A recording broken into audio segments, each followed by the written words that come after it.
Okay, I think we can get started.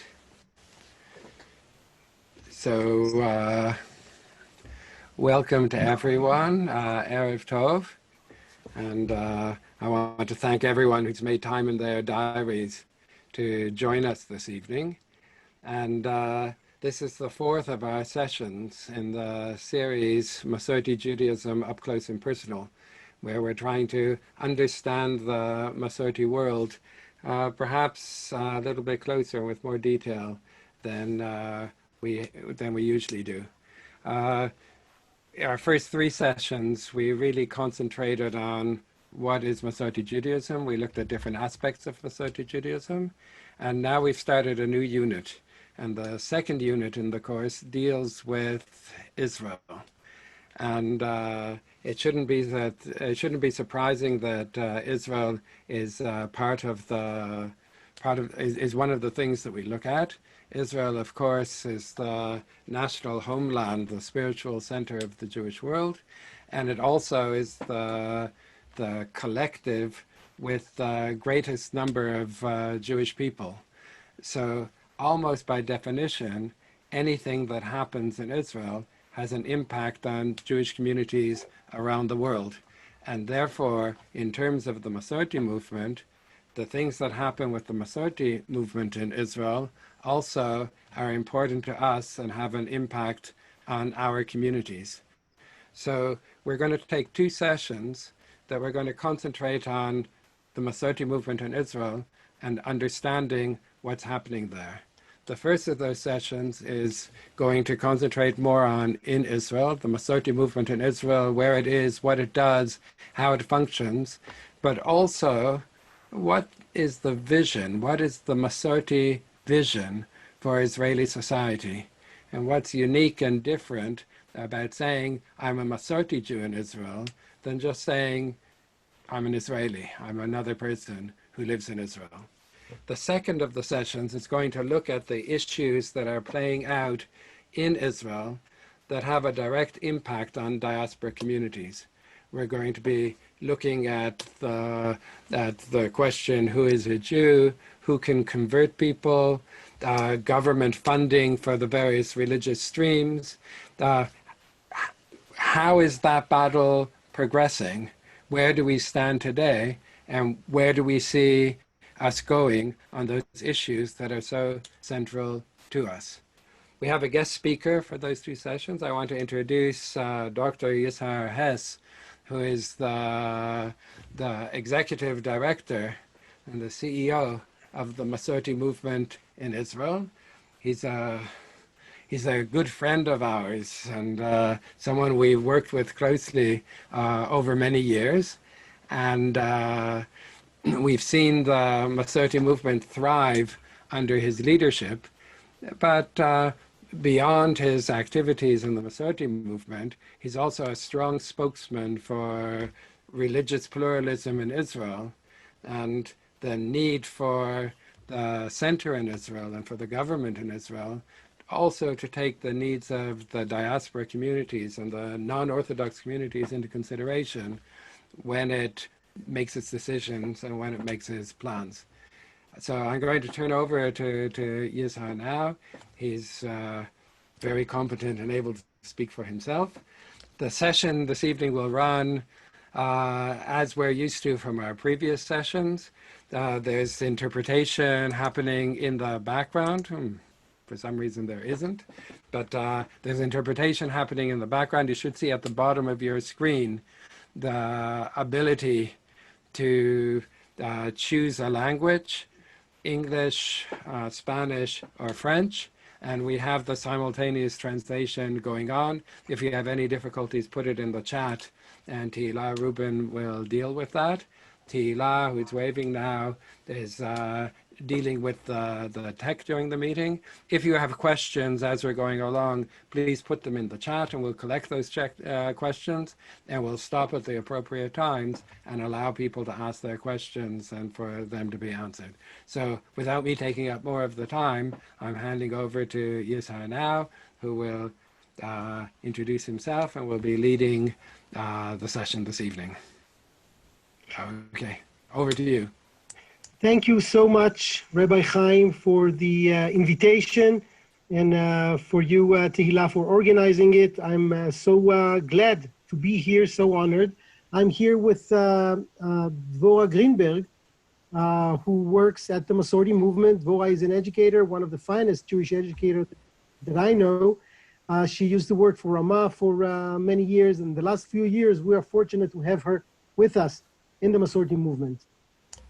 What we'll do today, Rabbi Chaim, and your introduction is very clear on the spot.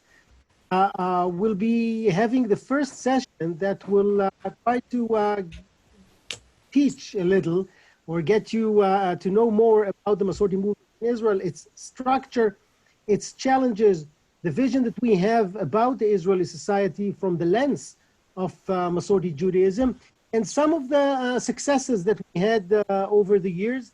We'll talk quite a lot about the challenges in our second session that will be dealing with issues of state and religion. And on this session, I'll try to keep it to the boundaries of what is Masorti Judaism, what we do, who are we when it comes to organizational scheme, and how do we operate. I'll try to do it in a way that will be as engaging as possible, although I must say in the beginning that some of the things are things that I feel that you should be aware and know about, although they are technical to some extent. So I'll try to make it lively, but I'm warning you ahead of time that some of the things will be more structural oriented. Maybe the first I'll introduce myself. I was born in Jerusalem in 1967, exactly one month after the Six-Day War. I was raised in a secular family in Jerusalem.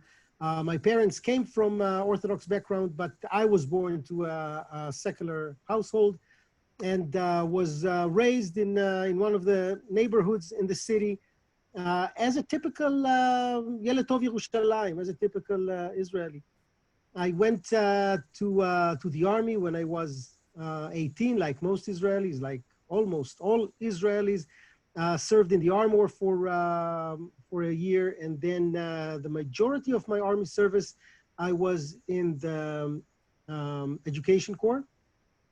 This is where I met my wife, Yael. Yael spent her entire career. I didn't know it back then when I met her, but eventually she spent her entire career in the army. She was serving for almost 20 years. She left the army. She was released about 2 years ago at the rank of colonel. I finished my army service as an officer in the year 1990, went to the Hebrew University, studied Hebrew literature, and in the middle of my master's in Hebrew literature, went to law school. Not sure that it was the wisest decision back then, but my father thought that I'll be an excellent lawyer and insisted that I'll give it a try, and I did. So I went to law school, never practiced law, actually. You know, I am a lawyer, but I never worked as a lawyer since a few, just after I passed the Israeli bar, finished my studies and passed the Israeli bar, Yael and myself, we saw an ad of the Jewish agency in the paper, and we applied for a shlichut position, being a shaliach, an emissary in the United States of America. We spent 3 years in Tucson. It's in southern Arizona in the US. And basically, this is where we got to learn about the very basic fact that there is more than one way to be Jewish, meaning it's not only being Orthodox religious or secular, but there are more aspects, more variations, more streams in the Jewish religion, and we were exposed to both Reform and conservative Judaism in North America, and in many ways, it changed our lives. We came back to Israel different. Then we went on shlichut. We came back to Israel more Jewish, I would say. And it's kind of funny to say it because I'm a native-born 10th-generation Jerusalemite. So coming back to Israel after being in North America more Jewish, it's kind of, you know, it's not an easy thing even to say because it shouldn't have happened this way. But nevertheless, we came back to Israel. It was in 2007. I was working for the Jewish Agency for a few years, and for the last decade or so, I'm heading the Masorti Movement in Israel. So fortunate, because Israel of today is way more open than ever before, I think, to the fact that there is more than one way to be Jewish. And in spite of the challenges, and there are numerous of challenges, I think we have an opportunity like no other. And in the 8th decade of the State of Israel, we have a true chance to make a significant impact over Israeli Jewish life. And I think to some extent we do it. I'd like to share with you some of the things that, that we do, and I am encouraging questions and dialogue. This is a leadership group, and I feel that as much as, and I'll be as frank as possible with sharing with you what is happening behind the scenes, and encourage you to ask as many questions as possible. I will share with you now the screen. Hopefully I'll do it in the right way.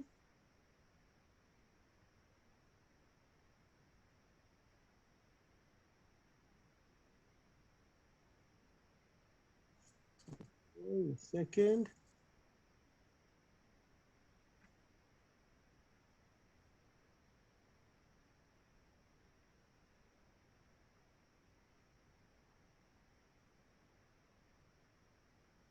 Okay. Now I'll try to see how I can do it with seeing you too, at least a little. I'm sure that there is a way to do it.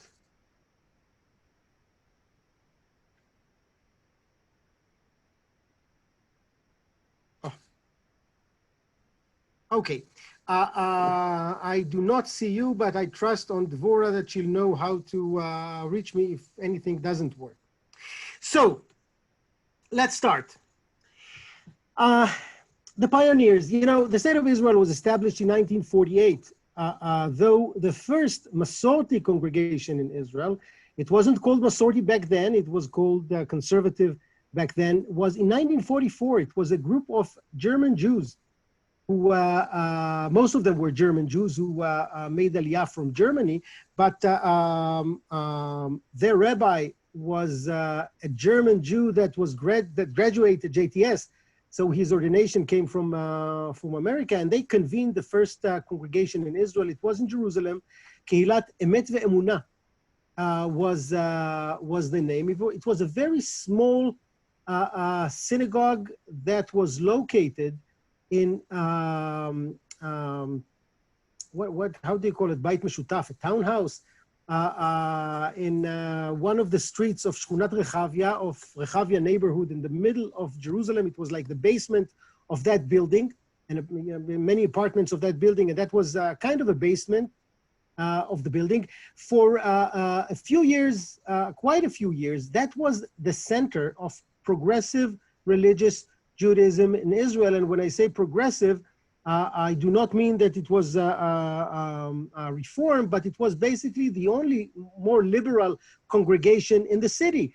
The elite of the Hebrew University used to come there and to for Yamim Noraim and to pray. I'm talking about Martin Buber. I'm talking about Elza Lasker-Schiller. I'm talking about the intellectuals that had either reform or a conservative experience in Europe or in the US. And that was the place to go to, at least on Yamim Noraim.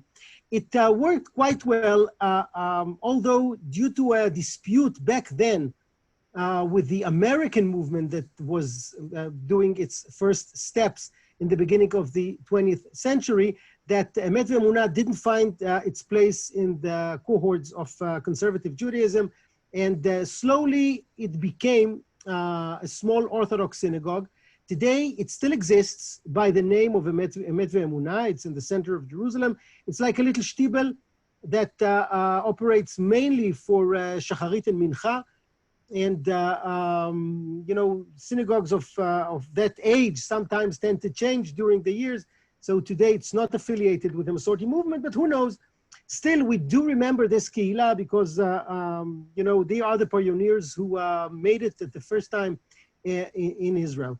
The second one was many, many years later. As you can see, the Kehilat Moria in Haifa in 1954. Kehilat Moria in Haifa was established mainly by North American Jews, and they just celebrated, not just celebrated, a few years ago, they celebrated their 60th anniversary. It's a kehillah on the top of the Carmel. Today we are opening, I hope in a few months, a new kehillah, another kehillah in Haifa. There is a group that is convening there. But Kehilat Moria in Haifa was for many years the founding kehillah because it existed, unlike Emet Ve'emunah, it existed ever since then until now. And when the Masorti movement was established as a movement, Masorti movement was established just in the late 70s, beginning of 80s, they were the kehillah that convened us all. The big wave of kehilot, of congregations in Israel, was after 1967. You can see the wonderful picture here of the Kotel. This picture was taken a few weeks after the Kotel was liberated, after the Six-Day War, when Jews were able to come back to the Kotel and pray. And this picture, I think, for me, it's such a moving picture because today the Kotel does not look like you can see now. A, mixed dancing is not possible, and B, there is a sense of democratization in the way the Kotel was accepted by the Israeli society in 1967. And the truth needs to be said that not only by Israelis, the Jewish world at large was looking at the state of Israel, was looking at Jerusalem, was looking at that miraculous or historic victory of the Six-Day War, and felt connected to the state of Israel and to Zionism in a way that the Jewish world was never connected before. And that wave, that vibe, that Zionist vibe that went through the Jewish world brought to Israel waves of Aliyah, mainly from North America. And many of those Olim came from conservative background, and they convened a group of kehilot in Israel, congregations in Israel, that some of them, not some of them, almost all of them exist up until today. In Kfar Saba, in Jerusalem, in Tel Aviv, in Netanya, in many places. Where North American Jews from conservative background, found themselves and decided to execute their religious capital and their cultural capital in a way that wasn't that familiar in Israel. Wasn't that familiar because the average Israeli knew Orthodox Judaism and knew secular Judaism and didn't and was not aware for the fact that there is more ways to be Jewish, and also the infrastructure of the political system that did not open any ways for religious Judaism that is not Orthodox to be acknowledged. Yet I'm calling them chalutzim because they insisted. They insisted on convening Masorti congregations, conservative congregations, and not only that, they were brave enough to create or to adopt a new name for the movement. Because what is conservative Judaism? It's due to a dispute with the reform movement of many decades before. Does it stand exactly to who we are today, conservative Judaism? I'm not sure. It has an historic merit, and it's an important one. But they decided that the new movement in Israel should be called differently. And they adopted the word Masorti, tradition. They didn't invent it. The fact is that Solomon Schechter suggested that name many, many decades before. and thought it's better to call the movement in the entire world, the traditional movement, Atnu'a Masortit, and not conservative, but it wasn't accepted. And in Israel it was, and I think it was the right and a brave decision. It tried to send a message that Judaism can be interrupted in more than one, how do you say, מפורשת, can be understood in more than one way.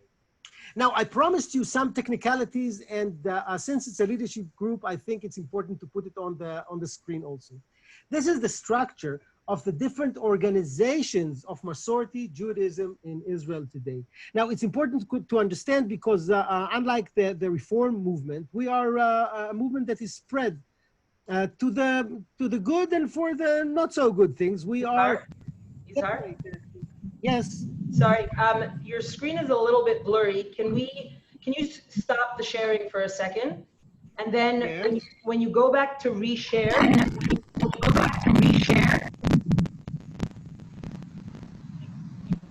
you see an option. Reshare. Yeah, click share, and then on the bottom you should see two options to share computer sound and optimize for full screen video. Yes, they're both clicked. Yeah, so uncheck the optimize for full screen video clip. Okay, and it would help. And now share again. Okay.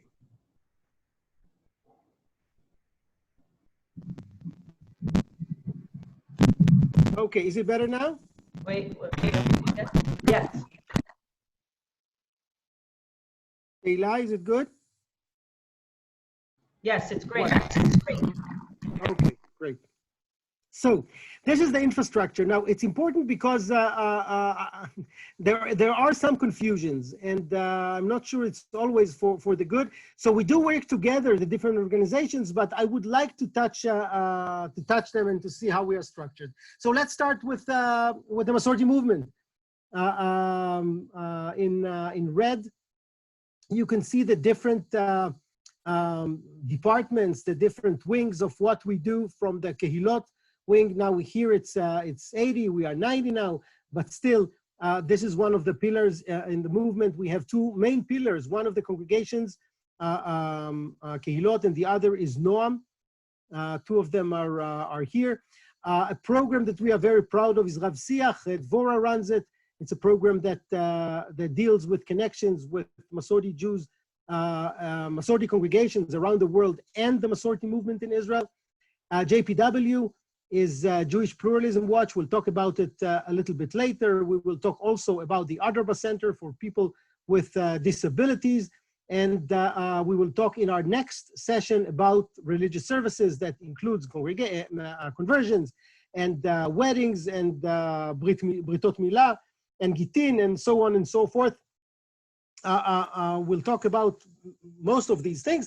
So this is the mechanism or the scheme of the Masorti movement. I put here two organizations that are connected to us and work closely to us, although they are independent. One of them is the RA of Israel. You can see it in the upside of your screen, Rabbinical Assembly of Israel. It's an independent organization that works under the auspice of the Masorti movement in our same offices, and we collaborate quite good. The head of the RA in Israel is Rabbi Andy Sachs, and the president is Rabbi Mikey Goldstein. And the Kibbutz Hanaton, or Hanaton Education Center, you can see it here in green. Also, it's an independent entity, but an entity that has strong ties to the Masorti movement. So this is us as a movement, but there are a few other important and significant Masorti organizations in Israel that we work together with.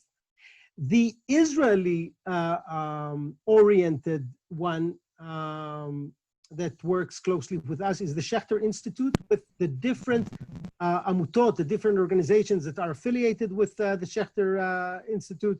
SRS is the Schechter Rabbinical School that ordains rabbis, men and women, every year and does it wonderfully.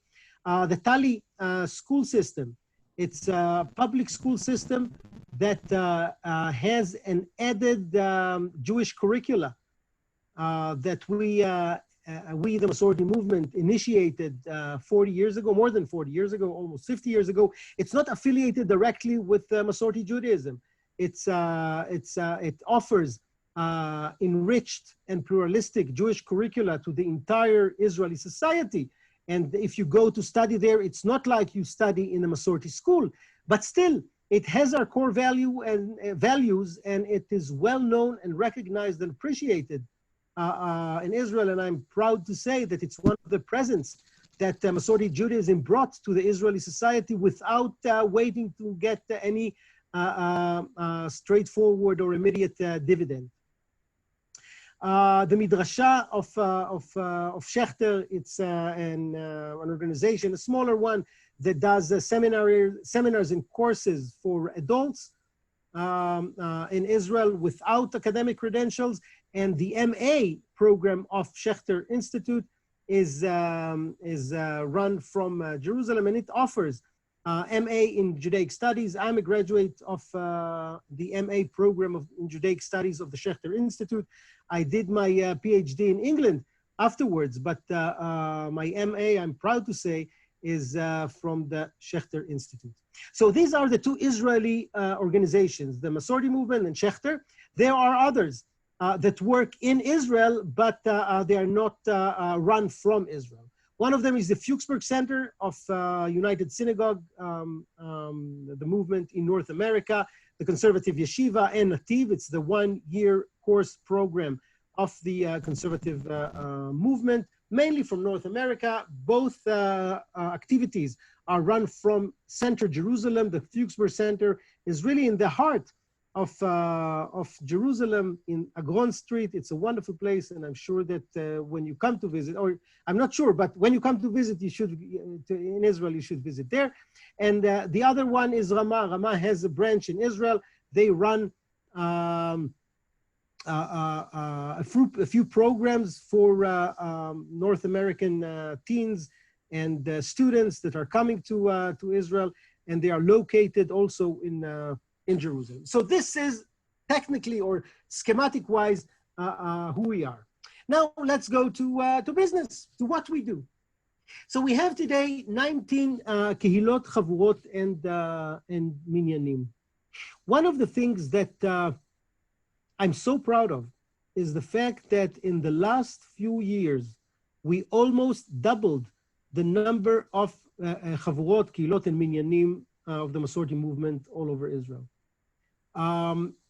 It's not only it's not an easy task, this is something that is almost miraculous in an environment that connects so heavily religion and state. It is the topic of our next session, but one of the things that needs to be remembered all the time is the fact that religion and state in Israel is so connected, and Masorti Judaism is not recognized and is not funded. So the fact that we were able to grow so nicely in the last decade or so means that there is a true thirst in the Israeli society, a new desire, a true and authentic need for something that we are fulfilling. Now, I was thinking quite a lot over the last few years, what is it, the thing that we are fulfilling here? Is it a Jewish religious sentiment? Is it a cultural aspect that people are attached to? How can people say in different surveys and statistics that they are affiliated with us? And how come so many of them are not necessarily members of our kehilot? So I wish I could tell you that the model that we operate by is the model of Chabad. Sending a rabbi to whatever with some money for a few years and hoping that he or she will be successful. Not that I do not believe in that interesting Chabad concept, but we don't have the means. So this is not something that we are able to do. What we are counting on, basically in the majority of our congregations, is lay leaders. The biggest asset of our congregations are the lay leaders, and it resembles in the fact that only 20, 25 of our congregations are led by rabbis. The majority of congregations that we have in Israel are lay-led, with no spiritual leadership, just with the ability of the lay leaders to lead services, to lead activities. It's a challenge like no other. It's a challenge that we struggle almost on a daily basis, because many of the people who are here in this Zoom call are lay leaders, and we all know how difficult it is to dedicate so many hours a week to something that needs way more hours a week. This is one thing. Secondly, it is not always that all the members of each kehillah are Jewishly oriented in the same level. And when you have a professional that works in the kehillah and knows his or her business and knows how to conduct from services to classes to whatever, it is something that can operate. But when it's only led by lay leaders, it's way more challenging. And it's not that we don't want more rabbis, we do. I hope that we will have slowly but surely more and more rabbis to work on our kehilot. It's a financial issue, but not only a financial issue. Being a Masorti rabbi in Israel, it's not the best career choice that I would advise to my children. It is a sacrifice like no other. It is the people who chose to be Masorti rabbis in Israel are unique people who decided to go on a career path that sometimes is not only doesn't pay that much, if at all, but also sometimes you are in a position when you are cursed, when you are looked down at. It is a very hard thing to do. Many of our rabbis are people to admire due to the fact that they chose that career. Now, we are working intensively, really, in the last few years, more than ever before, to take the profession of a pulpit rabbi in Israel, a Masorti pulpit rabbi in Israel, and give it the right status and the right compensation as much as we can. And of course, it's hard because we are an organization that is based on donations, but we decided, a special effort to take the rabbis of our congregations, only the people who chose to be pulpit rabbis, and to create an elite program for them that's called Revuta. We take them once a year for a 3-day seminar in a fine hotel. Really, it's something that we insist on doing, not in poor conditions, but for 3 days, to treat them like true professionals need to be treated, and to work with them not on issues of profession, but on Torah Lishma.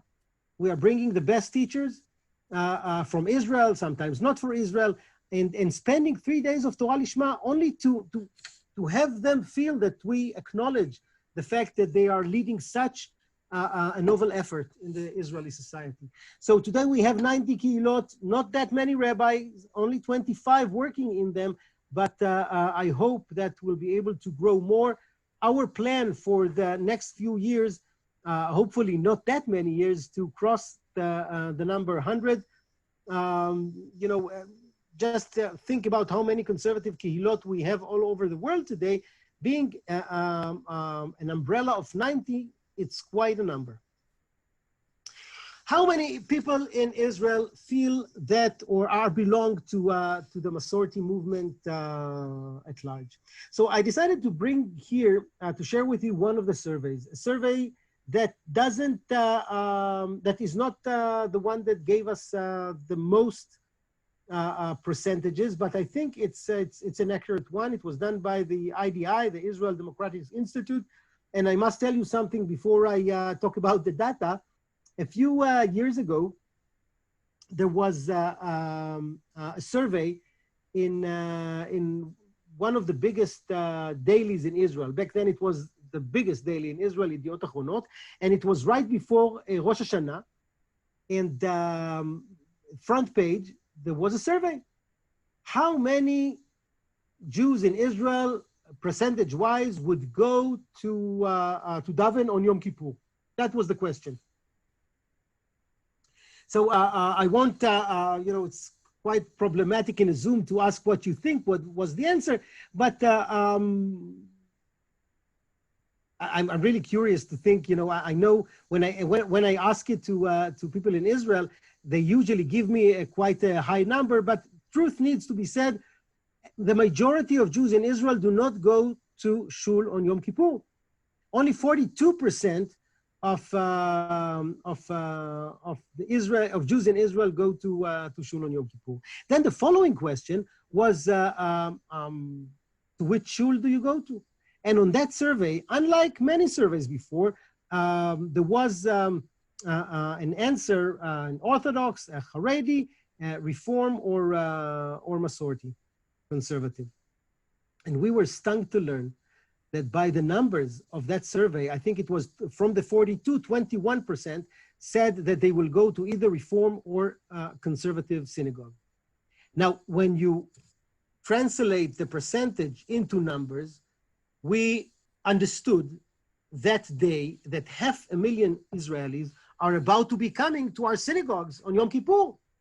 Now, I got a phone call that morning from the president of the Rabbinical Assembly in Israel back then, was Rabbi Barry Schlesinger, and he gave me a call and said, Yizhar, did you see the Yediot Achronot today? Yeah, the survey, what are we going to do? What would happen if they come? Because if they come, where will we put them? 500,000 people, it's way more than our synagogues could fit. I can tell you that, thank God, they didn't come. But it was the first time, or the first survey back then that taught us that something significant was changed in the Israeli society. Now you can see it in a more detailed way in this survey that you see in front of you. 56% of Israelis said that they do not belong to any denominations. Many of them are Chilonim. Many of them decided not to belong, although they are not necessarily Chilonim, secular. Interesting. 26% said that they feel belong to Orthodox, either Haredi or to modern Orthodox, whatever. 26%, 27%, 28%. This is the number that you'll see in most surveys about the Jewish populations in Israel. 9.7% said that do not know, whatever. We always have such numbers in surveys. But what is so important to see here, that the number of people who said that they feel belong to either Reform or conservative. Okay, 3.9 and 3.2 together, it's more than 7%. More than 7% of the Jewish population in Israel, it's more than 500,000 Israelis. Okay, more than 500,000. It's a significant number. Yes, it's still a minority, but no longer an insignificant minority. Our biggest challenge in Israel today, I'm talking about the Masorti movement, it is true also for the Reform movement. How do we take this good chunk of the population and engage them with active Masorti congregations, and B, create a political constituency from these people, not a political party, not to vote for one party, but a political constituency that their voice will be heard. Slowly we see it, not as fast as I would like to see it, but it's very good news, I think, for us, having a good number of people affiliate with us. Now, I took this survey. There are others. IDI, Israel, this is of IDI, but the JPPI, Jewish Peoplehood, I forgot the other P, JPPI. It's a think tank of the Jewish Agency. They had another survey. They got to a higher number of 800,000 Israelis that affiliate with the two movements, about half and half. It's really significant. We are, what I can learn from this is that our voice now is heard in Israel in more than the usual suspects that we were used to be known at. because it became sof, eventually, something that is known, not necessarily appreciated, but known by the Israeli public. One of the things that we are very proud of is Noam. Noam is our youth movement. It's a youth movement that lives by our values. I know that in some of the countries that are represented on this Zoom, you have Noam branches as well. We have 20 in Israel, and we are growing. Unfortunately, due to the coronavirus, everything is freezed. Now we had to cancel. It is so painful. We had to cancel our summer camp. A few pictures here are from the Raman Noam summer camp that is done in the last 5 years in the forest next to Kibbutz Hanaton. We had to cancel it because of the coronavirus. We are trying to do some day camps, some kaitanot over the next few years. I'm not sure if it would work. And next year we are planning for the first time, I hope it will be successful, to open Saharonim. It's after school programs in different places in Israel for pupils at the age of 1st to 4th graders, to offer them a few hours after they finish school in a Noam environment. We hope to start in 3 or 4 places next year in order to develop a new program. It's a program that it could be also profitable to some extent, and we hope it would, at least, if not profitable, that it will at least hold itself, and B, that it would create a pump line to the Masorti, to Noam for future years. We have about between 1,800 to 2,000 activists in Noam today, and we really want to grow. We are a small but known youth movement in Israel today. By the way, we got a recognition of the Misrad HaChinuch, of the Ministry of Education a few years ago. It's an achievement that we are proud of because A, the recognition, which is important for a stream of Judaism that is not recognized, and B, because we are getting some funding from the government for youth, and this is, of course, significant. A program that you might heard of, and if not, encourage you to hear of, because we can all be proud of what we do here, is a program that we initiated 30 years ago that enables people with disabilities to have an Aliyah Torah on their bar and bat mitzvah. According to the conservative interpretation of halacha, people with disabilities are eligible to have an Aliyah Torah, are Adam Yehudi Shalem, are full Jews, and their blessing is a blessing, and we should answer Amen after their blessing. Our interpretation on that is different from the majority, not all, but for the majority of Orthodox rabbis worldwide and in Israel. It means that for many of the kids with Down syndrome, with heavy autism, and with others, their only place to have a bar or bat mitzvah is in the Masorti Movement. Now, we don't operate this program in our synagogues, but in schools of children with disabilities. We have about 30 or 40 ceremonies every year. This year, because of the corona, we have quite a few because we had to cancel a few ceremonies, but now synagogues are slightly open, so we are having every week now. We are trying to squeeze as many ceremonies as we can.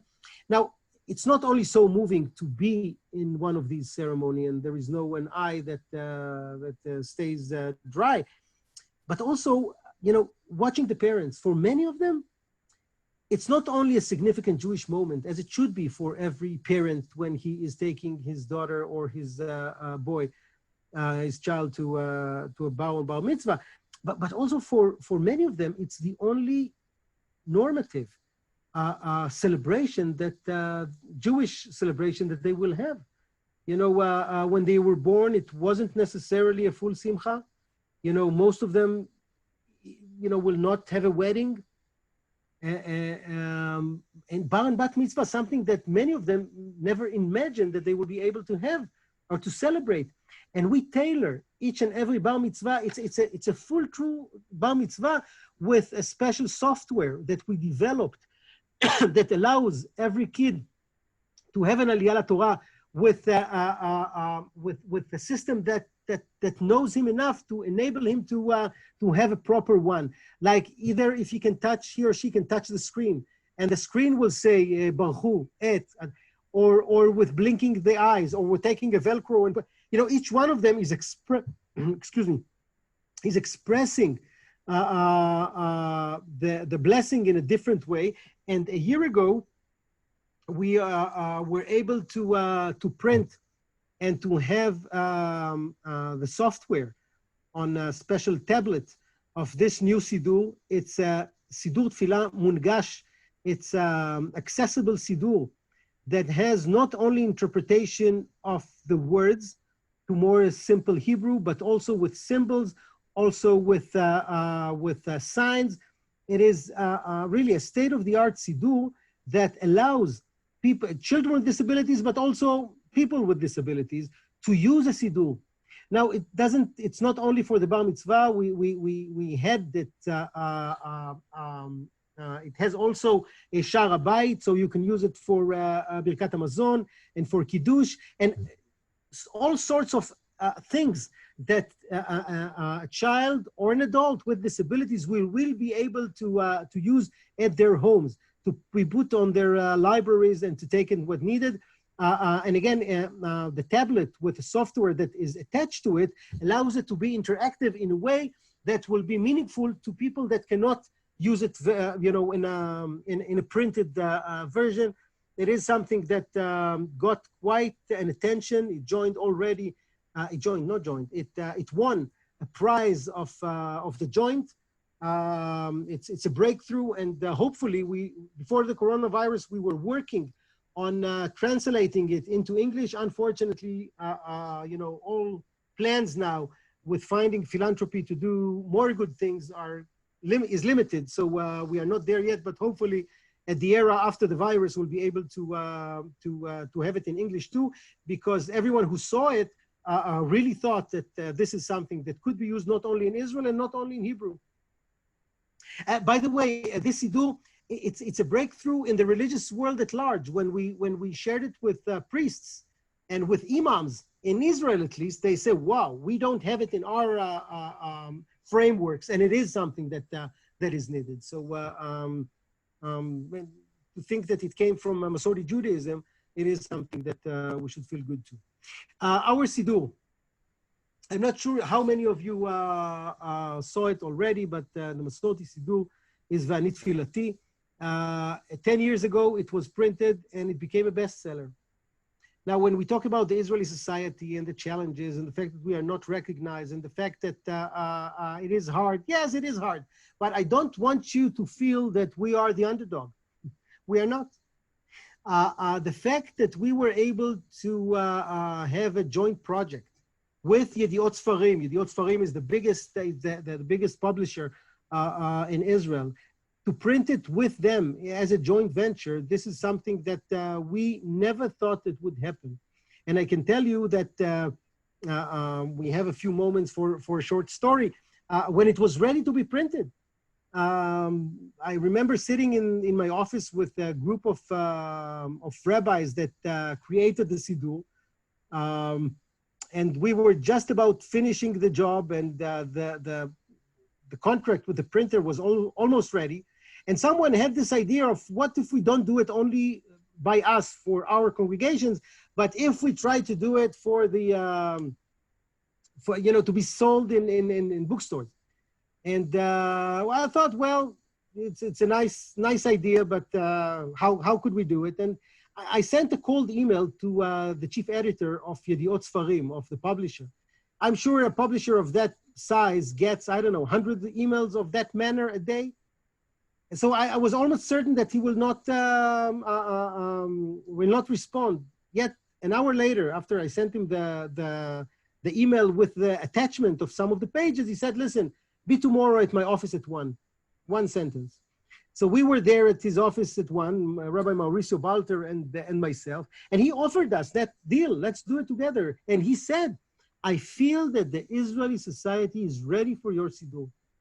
And we were, of course, very, very happy. We danced in the street afterwards, but we never thought it would be such a success. The fact that we published the 5th edition already, and the fact that it is sold in every bookstore in Israel, and the fact that it became a bestseller, and for 4 weeks in all the bestseller lists in the newspapers, Vanit Filati was listed. It means that in many, many, many households in Israel today, the Masorti Siddur is the Siddur.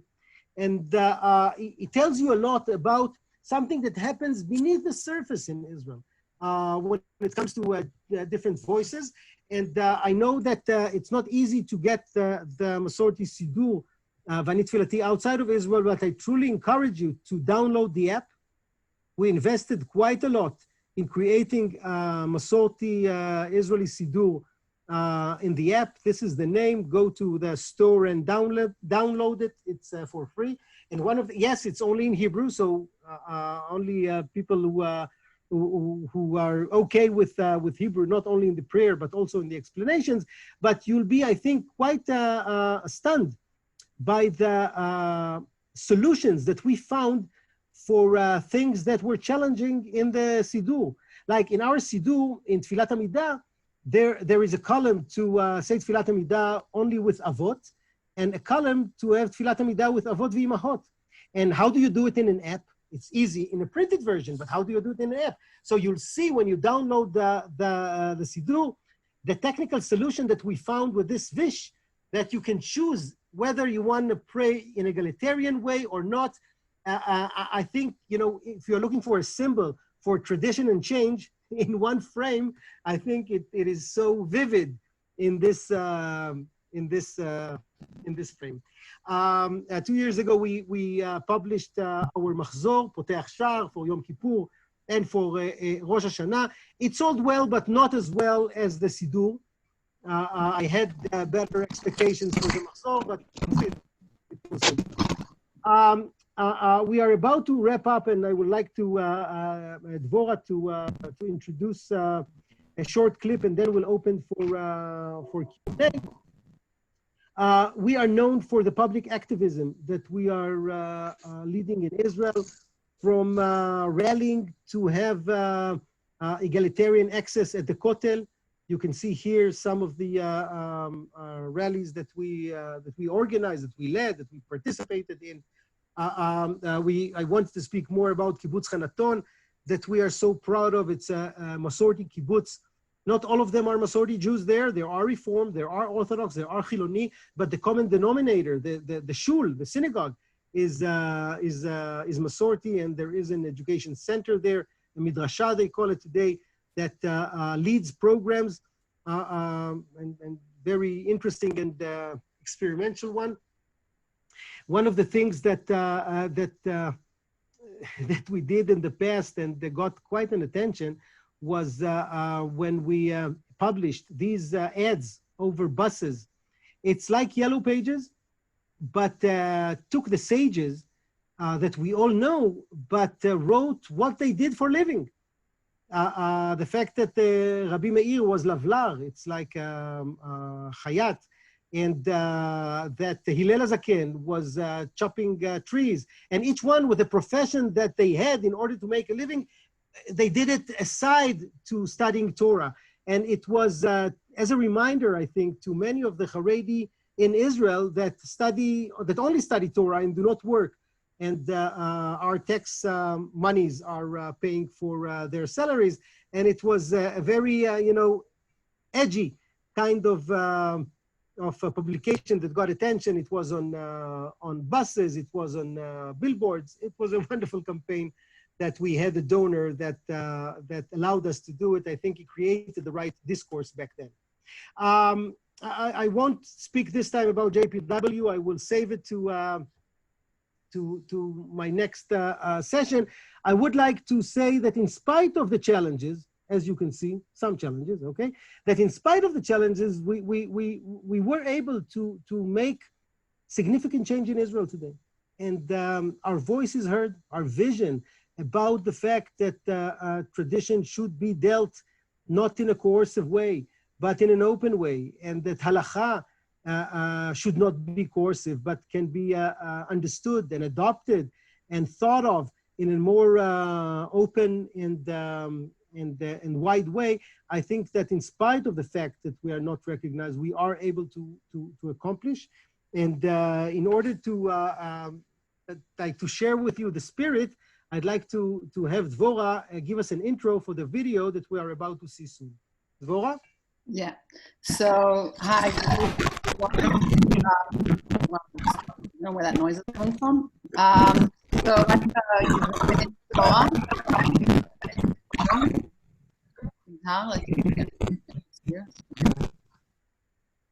all right. So the video that we're going to show you now is a video that we prepared a couple years ago for Yom Ha'atzmaut, independence of Israeli 70th independence. And we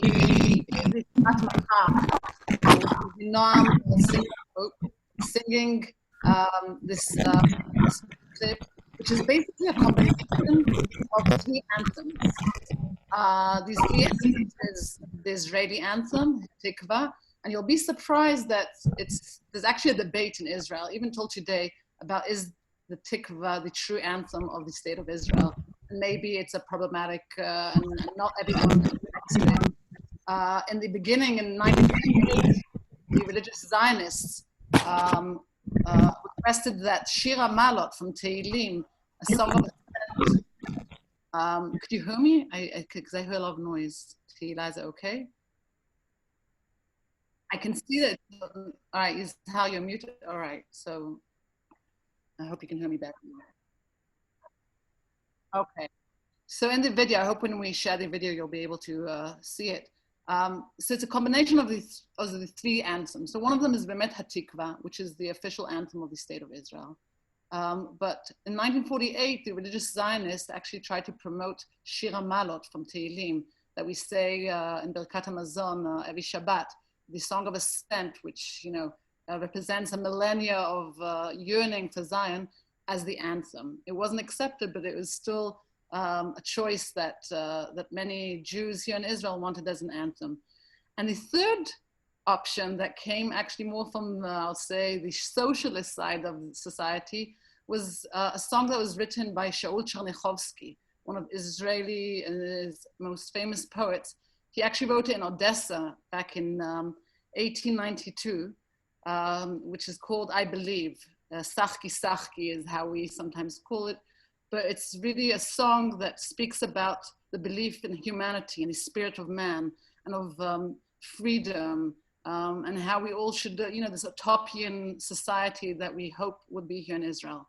And one of the things that's important for us, and I say that as a Masorti movement, and is having a voice within our society, a spiritual voice, a Masorti educational voice that can, and this was through Facebook and YouTube, but to get viral to as many homes, of combining this anthem that represents the past, the tradition, the Bible, with the Zionist songs that we have here, and sort of that every Israeli will find within us his own home. And the combinations of these three anthems might speak to some, might speak to all, but hopefully that within our communities, everyone can find a place to be. So Yizhar, I think with that we can share the video. I hope it'll work.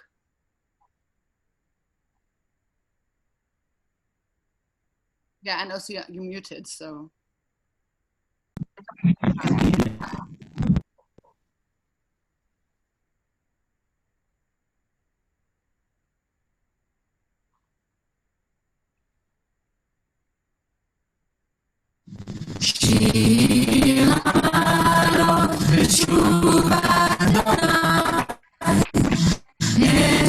ציון היינו כחולמים, אז ימלא צחוק פינו ולשוננו בריאה. אז יאמרו הגויים, הגיע אדוני לעשות מלך, הגיע אדוני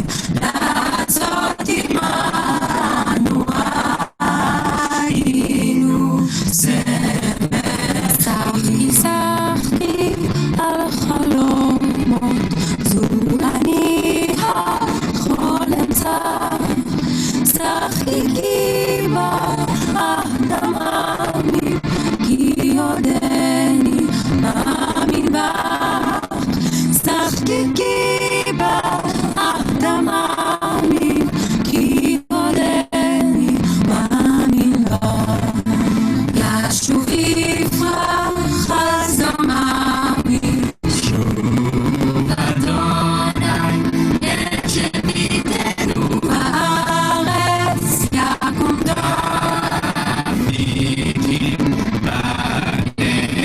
זבלה יוסרנו עין בעין יראה זורים בדמעה מרינה יקצורו. הלוך ילך ובחור נוזל לשם חזרה. בואי יבוא ברינה נושא אלומותיו. שחקי שחקי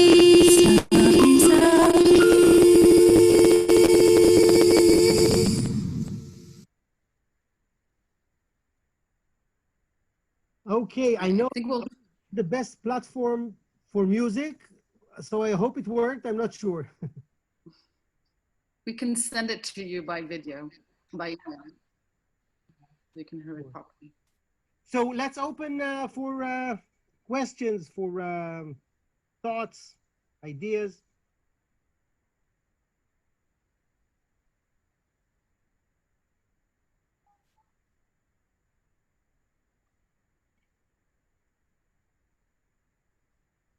Oh, well, we can, you can, Tila will send you my mail, and I will send you the proper link to do it. And it will take some time to send it to you because of the coronavirus. Everything is slow, but I'll send you the details. Sure.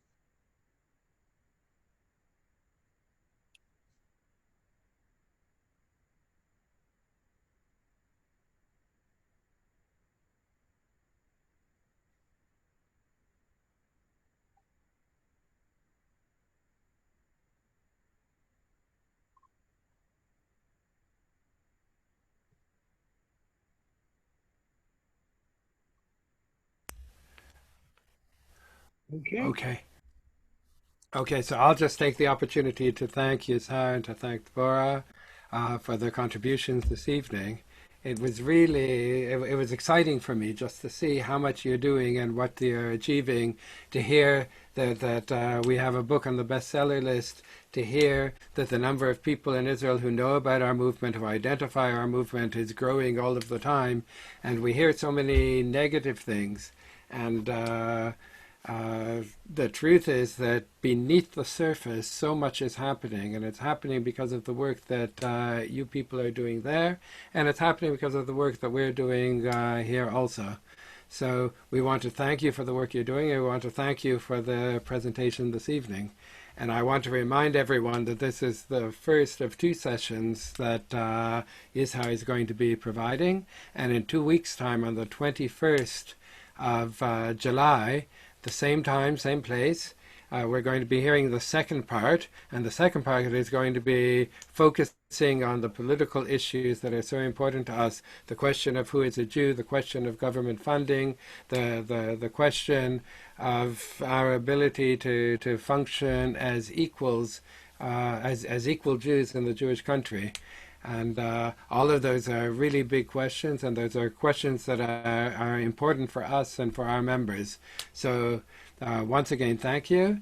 Thank you, Yizhar. Thank you everyone who's come and participated this evening. And I look forward to seeing everyone again with your friends and anyone you can bring with you to the second part of the presentation, which will be on the 21st of July.